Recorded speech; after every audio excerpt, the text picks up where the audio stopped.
Nakabili nga pala ako ng Microtik sa halagang 1.2k plus. Yan nga pala yung configuration na mapagpipilian.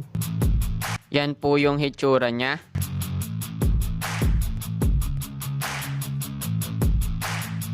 Yan yung mga makikitang mga laman niya. Thank you. Tapos manual,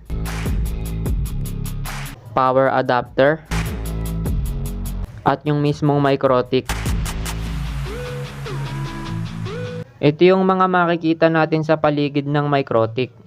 Yung mga port niya, mga ilaw, button, tapos yung power port. Yung paligid naman niya, may mga butas-butas yan.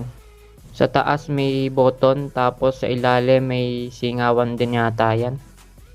Mga butas-butas. Yan po yung product details niya.